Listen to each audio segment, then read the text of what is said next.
parts of our body. But the most important thing for us to recognize on that inner journey is every word that we speak resonates inside of us before it goes out into the world. So the most important thing is to not say things like, "Ah, I did that wrong. Oh, I'm just not good enough at that. Oh, I don't know. Oh, I don't know." Why? Because that resonates inside of you. And your body and your being, along the pathway of the head and the heart, you feel that. Right? It's also pretty good not to say stuff about other people. It's not so nice. Because you feel it first. You know? You know what I mean? He's always wearing them hats. I don't know why he wears those hats. He thinks he's so cute in them hats. I got a little head, so I can't wear hats. But every time I see him, he's got a hat on. Did you get my point? Where's that negativity? I feel like my mind says to me, that negativity is going out towards Victor. But it's really resonating inside of me. In terms of character development, though, that can really kind of serve you and help you on some levels. In classical theater, we talk about taking a look at what kind of a character it is. Is it an intellectual character? Is it an aesthetic character? Is it a physical character? And along with that, languaging that and feeling that and living into the physicality of that can really help us. But in the greater scheme of things, we should be conscious of how we speak. And most importantly, and this is kind of 101, the beginning journey, is just, I do say your name because I want you to know you're so special. You're so really important. Each and every one of you that takes this journey, you're so special, The world has been gifted with you. The world is a better place because you're here. We're gifted. We're blessed to have this opportunity to take this journey. So nurture yourself. Speak kindly to yourself. Don't be hard on yourself. Create expectations, but don't be hard on yourself. Don't beat yourself up with words and concepts and ideas, and don't get all tightened up like that. Because what's the first thing that happens? Then you can't breathe from the edge of the universe because your throat's closed up. Be kind to yourself and keep hope. There will be times when you may feel a little hopeless, like, man, this is hard. Let me share with you, I did that for a long time in my life. 66 years to be exact. Because my reality for me was that I didn't know who I was. I didn't know where I came from. I was a ward of the state in the first 5.5 years of my life. I didn't know who my mother was. I didn't know who my father was. I didn't know me. And that's a really challenging thing. A year ago, after 66 years, I had the opportunity, through a mandate in the state of New Jersey, to get my pre-adoption birth certificate. After 66 years of knowing nothing, I got that birth certificate. And on that birth certificate, it told me who my mother was. It told me who my father was. It told me where my mother was born, where my father was born, and said that at the time of my birth, I had 3 living siblings. I had no idea at all that I had family members, that I had brothers and sisters. I know I've got 9 children, so I know what it is to have children and grandchildren. But I didn't know what it was to have brothers and sisters. And so on that day, because one of the people that I work with, his wife was a genealogist, because I had some data, his wife was able to put that data together. And literally, within about 12 hours, I was connected to an older sister, an older brother, a younger brother, and a younger sister. And they called me on the phone and they said, "Is this Fred? Fred, this is your sister, Christine. Fred, this is your brother, Eric." After 66 years of knowing nothing, my life changed. And I heard this energy of unconditional love coming from people that I didn't know existed, but they knew about me, and they had been loving me for years and years, and hoping and praying that one day that they would meet their brother. And this is my brother Eric.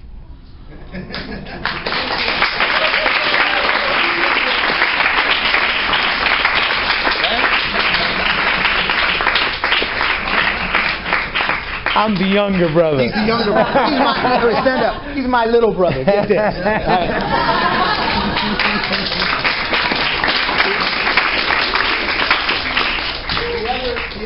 The other really powerful thing about that is we came to realize that the members of our family had sang. You know, Eric spent his whole life singing. I mean, he's a professional singer. He's all over the place, and as did I. I didn't know that I had that connection. Last night, because we were able to share with her last night we sang together for the very first time. But we found out that when Eric was 11 years old, I grew up in Trenton, New Jersey. We were born in Morristown, but I grew up in Trenton, New Jersey. And for a brief period of time, it turns out that Eric was in Trenton, New Jersey. But, I didn't know he existed, and he didn't know where I was. He knew of me. He was about 11 at this time, and I was 14. And there's a park in Trenton, Catwalder Park. And he went to Catwalder Park, and he sang there. It was some kind of an event, and he sang there. Now, it's a really good chance that on that day, I was probably riding my bike through Catwalder Park, because I went to Catwalder Park all the time. All the time. And so we realized that we didn't know each other existed, but we were so close, yet so far away. But that possibility, the possibility of hope, the possibility that magnificent things can happen that you may never imagine. Also the fact that from your experiences you learn so much. What I learned, I mean, what a great gift, right? To find my family, but what I learned and experienced was unconditional love. You know what it is? To not even know that people are loving you. And I have to believe on that breath from the edge of the earth concept that a part of who I have become in my life is because there were people that I didn't even know about that were loving up on me. It had to have an effect upon my energy, my DNA. Because the day that I met them, it was like something just slipped away and something else came forward. So I'm going to ask Eric if we can do for these fine folks what we did last night. Sure. It won't be the same. Because, I never do the same thing twice. But let's do this. Sure. The song that he sang is Sometimes I Feel Like a Motherless Child. Can we do that for you just a minute?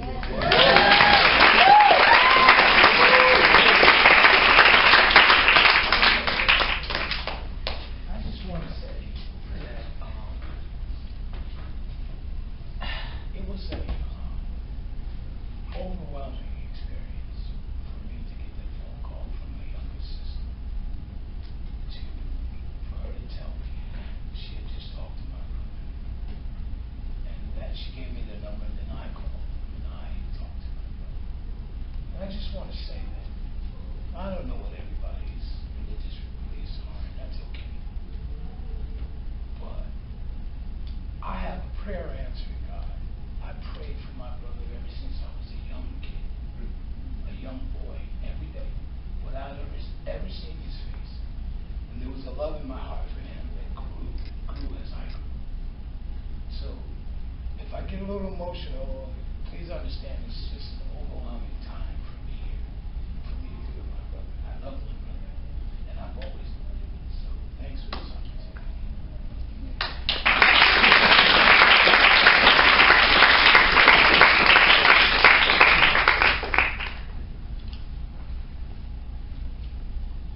Sometimes I feel like a motherless child. Sometimes I feel like a motherless child. Sometimes I feel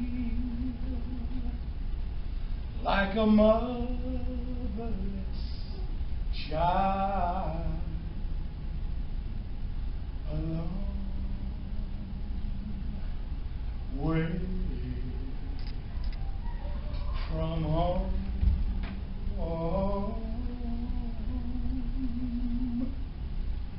a long way from home. know sometimes I feel like I'm almost gone.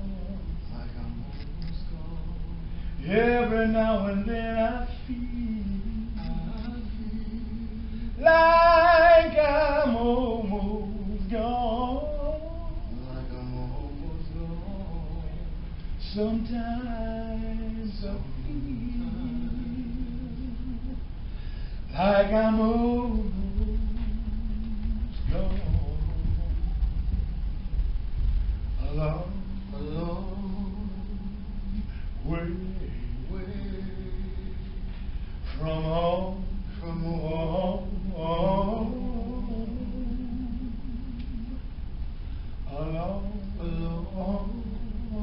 way from home.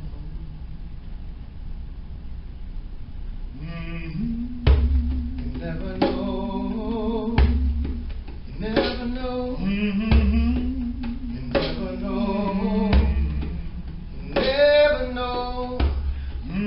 Two young souls walking, passing like ships in the night. One didn't know where he'd come. One longed to know who his brother was. Like two ships passing in the night, each one using their voice just to ease the pain inside. Little did they know that one day they'd be sitting side by side. A long way from where they were when they were a child. A long way from home. A long way from home. Deep inside of them, there was a light. Somehow, through the grace of creation, their light shine together.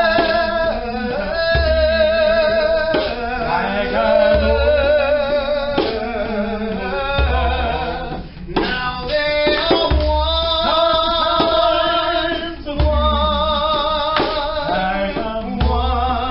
apart no more. Long way from home, a long way from home. Sometimes I feel like it too. Sometimes I feel like. Sometimes I feel like a motherless.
can share it. You know? It's like my life will never be the same. Mine Neither either. will Eric's. But in that place deep inside, whatever our realities are, you know, because we all have little things that are important, little things that are meaningful, little things that are approachable. It's so important for us to nurture ourselves, feel that love, and be able to communicate that love and that reality. Because why? We want people to feel that inner journey and know that it's okay for us to nurture each other. You know, I spend most of my time these days in Tampa, Florida. I'm an artist in residence at the Strass Center for the Performing Arts. And we're doing a big research project in conjunction with Stella Adler. I'm happy to say I'm a part of the Stella Adler family. About art as a healing modality. You know, just think about it. You come into the theater, 300, 400, 2,000 people. They come in, you come in from work, you come in from wherever you are. You sit down maybe with your friends, you're talking. The lights flicker, the lights go down, and all of a sudden, 2,600 people, 3,000 people are quiet. The lights come up on the